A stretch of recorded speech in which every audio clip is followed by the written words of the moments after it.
Hello, welcome to our channel education builder. आज की video में हम पढ़ेंगे मैक्सिम्स ऑफ टीचिंग। तो मैक्सिम्स ऑफ टीचिंग एक तरह की सेट ऑफ रूल्स होते हैं जो हमारे कंटेंट को इजी बनाते हैं, जिससे हम उसको अच्छे से डिलीवर कर सकें। ये क्या होते हैं? एक तरह की सेट ऑफ रूल्स होते हैं जिसकी वजह से हम अपने कंटेंट को इजीली डिलीवर कर सकते हैं अपनी क्लासरूम टीचिंग में। मैक्सिम्स ऑफ टीचिंग बहुत ज़रूरी होता है जिससे हम अपने कंटेंट को लॉजिकल, साइंटिफिक और सिक्वेंशियल मैनर में deliver. Types of Maxim's of teaching, ये 4 तरह की होती है। सबसे पहला है मैक्सिमम ऑफ क्वांटिटी, मतलब ये बताती है कि जो आपका कंटेंट है वो आपको कितना डिलीवर करना है। क्वांटिटी मतलब क्या होता है? कितना डिलीवर करना है। तो ज़रूरत से ज़्यादा आपको डिलीवर नहीं करना है, और जो आपका कंटेंट हो वो एक लिमिट में ही हो। मतलब make your contribution as informative as is required, मतलब जितना ज़रूरत हो उतना ही इंफॉर्मेटिव हो, ज़रूरत से ज़्यादा नहीं। मैक्सिमम ऑफ क्वालिटी, मतलब आप जो डिलीवर कर रहे हैं वो क्वालिटेटिव कंटेंट हो, मतलब उनके लिए यूजफुल भी हो कंटेंट। मैक्सिमम ऑफ रिलेशन, जो आपका कंटेंट हो वो एम्स और objectives of the ongoing conversation से रिलेटेड हो। मैक्सिमम ऑफ मैनर, मतलब आपकी जो लैंग्वेज हो वो कोई ऐसी मतलब यूज़ ना कर रहे हो जिससे किसी को हर्ट हो या किसी की कल्चर या सोशल वैल्यूज़ को वो अफेक्ट करे। मैक्सिमम ऑफ टीचिंग, मतलब ये सेट ऑफ रूल्स कुछ दिए हुए हैं कि आपको कैसे आपका कंटेंट डिलीवर करना है। सबसे पहला है फ्रॉम नोन टू अननोन, मतलब जो टीचिंग हो वो नोन से अननोन की तरफ जाए, मतलब जो बच्चे पहले से जानते हो उससे, और जो बच्चे ना जानते हो यानी ज्ञात से अज्ञात की ओर।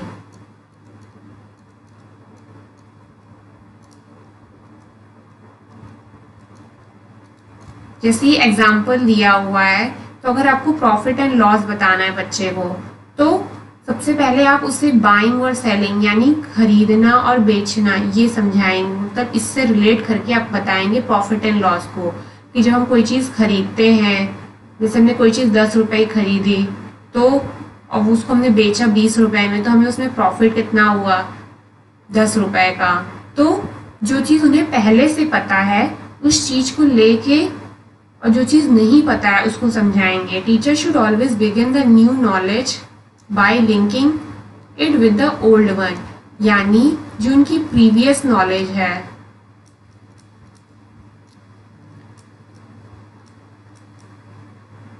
से लेकर न्यू नॉलेज तक लेके जाना बच्चे को। For example, if a teacher is teaching about profit and loss in arithmetic class, she or he should related with the buying and selling, मतलब कोई भी चीज़ आपको बतानी है सबसे पहले आप उसकी प्रीवियस नॉलेज से लेके समझाएंगे, फिर आप उसको नई चीज़ को समझाएंगे। दूसरा है फ्रॉम सिंपल टू कॉम्प्लेक्स, यानी पहले कोई चीज़ आपको बतानी है तो सबसे पहले आप उसका सिंपल कोई भी चीज़ बताएंगे, फिर कॉम्प्लेक्स की तरफ जाएंगे। Teacher should tell simple concepts first, यानी पहले सिंपल कॉन्सेप्ट्स बताएंगे फिर कॉम्प्लेक्स और डिफिकल्ट कॉन्सेप्ट की तरफ जाएंगे। जैसे मैथमेटिक्स में कंपाउंड इंटरेस्ट बताना है तो सबसे पहले हम सिंपल इंटरेस्ट को बताते हैं कि सिंपल इंटरेस्ट क्या होता है। क्यों? क्योंकि सिंपल इंटरेस्ट में जो रेट ऑफ इंटरेस्ट है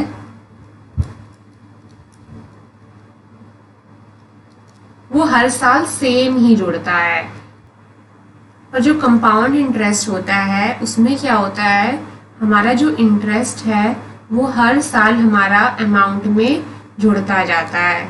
उसमें क्या होता है? प्रिंसिपल पे जुड़ता है। इसमें क्या होता है? प्रिंसिपल में हमारा जैसे पहले साल का जो इंटरेस्ट आया तो वो हमारा अमाउंट पे जुड़ गया, फिर उस अमाउंट में हमें इंटरेस्ट मिलता है, पर इसमें प्रिंसिपल पे ही मिलता रहता है। तो पहले हम सिंपल इंटरेस्ट को समझाएंगे फिर हम कंपाउंड इंटरेस्ट की तरफ जाएंगे, क्योंकि थोड़ा कॉम्प्लेक्स और डिफिकल्ट टॉपिक है। फ्रॉम कंक्रीट टू एब्स्ट्रैक्ट, यानी मूर्त से अमूर्त की ओर।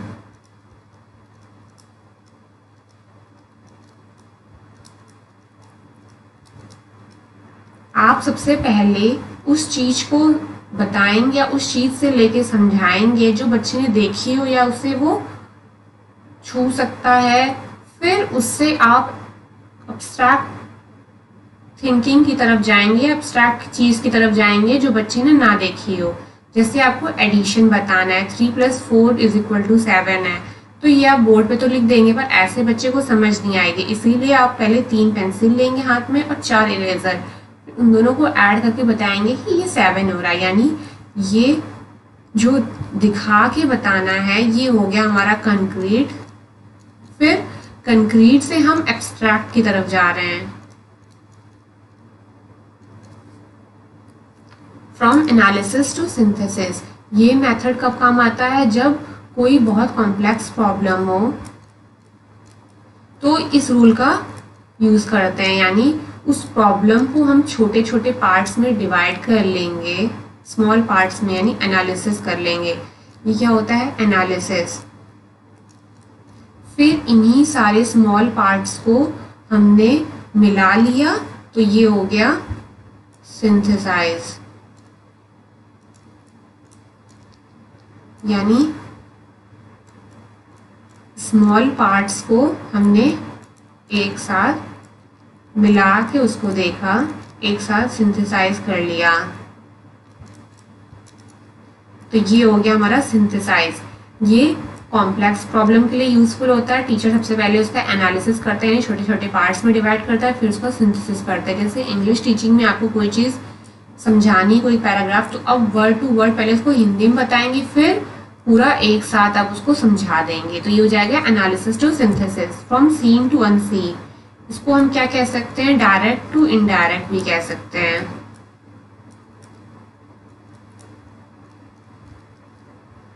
इसमें टीचर सबसे पहले क्या बताता है? जो चीज़ बच्चे ने पहले देखी रही हो और उससे वो ले जाता है जो चीज़ बच्चे ने ना देखी हो। इसीलिए टीचर सबसे पहले प्रेजेंट चीज़ों के बारे में बताता है, यानी जो बच्चे ने देखी हो, फिर वो कहाँ लेके जाता है? वो पास्ट या तो फ्यूचर की तरफ लेके जाता है जो बच्चे ने नहीं देखी है, यानी from seen to unseen. From induction to deduction, induction में क्या होता है? इंडक्शन यानी एग्जाम्पल से रूल की तरफ जाना, और डिडक्शन क्या होता है? जहां पे हम रूल से एग्जाम्पल की तरफ जा रहे हैं। तो ये इंडक्शन टू डिडक्शन में क्या होता है? सबसे पहले आप जैसे नाउन को बता रहे हैं, डेफिनेशन ऑफ नाउन, तो आप जैसे आपने बताया कुछ एग्जाम्पल्स लेके, मैन, दिल्ली, फ्लावर, रोज, ये सब क्या है? ये एग्जाम्पल है। तो एग्जाम्पल से हम रूल की तरफ जा रहे हैं, यानी पहले हम इंडक्शन करवा रहे हैं उस चीज का, फिर उन्हीं सबको एक जनरल डेफिनेशन हमने बता दी, तो वो हो गया हमारा इंडक्शन। और फिर डेफिनेशन से हम एग्जाम्पल बता रहे हैं, तो ये हो गया डिडक्शन, यानी इंडक्शन से डिडक्शन की ओर जाना। फिर है होल टू पार्ट्स, यानी पहले आप किसी चीज को एक समरी की तरह बता देंगे। जैसे आपको कोई पोयम बताने, तो आपने पहले उसकी समरी बता दी, फिर आपने सारे पैराग्राफ्स या सारे पोएट्री के जो स्टैंजास होते हैं उनको आपने समझाया। While teaching poem, the child should first be given an idea of whole poem, यानी पहले उसकी समरी दे देना, फिर उसके बाद उसकी लैंग्वेज, उसमें क्या क्या फिगर ऑफ स्पीच यूज हो रही है, इन सबको अलग अलग स्टैंजा बाय स्टैंजा समझाना। तो ये हो गया whole to parts. From particular to general, यानी इसमें टीचर सबसे पहले पर्टिकुलर स्टेटमेंट को बताता है, फिर उसके बाद वो जनरल स्टेटमेंट की तरफ जाता है। जैसे आपको ट्रायंगल के सम को समझाना है बच्चे को कि जो सम ऑफ एंगल ऑफ ट्रायंगल क्या होता है? 180। तो आप क्या करेंगे? हर तरह के ट्रायंगल ले लेंगे, आइसोसेलेस ले लिया, इक्विलेटरल ले लिया, स्केलेंस ट्रायंगल ले लिया। तो आपने इन तीनों ट्रायंगल को समझाया कि इन तीनों का एंगल्स का सम 180 होता है। फिर आप एक जनरल कंक्लूजन की तरफ चले गए कि sum of all angles in a triangle is 180 degree. तो ये क्या हो गया, पर्टिकुलर टू जनरल हो गया। पहले आपने पर्टिकुलर हर ट्रायंगल के बारे में बताया, फिर आपने जनरल एक स्टेटमेंट या कंक्लूजन दे दिया कि हर ट्रायंगल के एंगल्स का जो सम होता है वो 180 डिग्री होता है। आज के वीडियो अगर आपको पसंद आई हो तो लाइक करें, शेयर करें, सब्सक्राइब करें। Thank you for watching the video.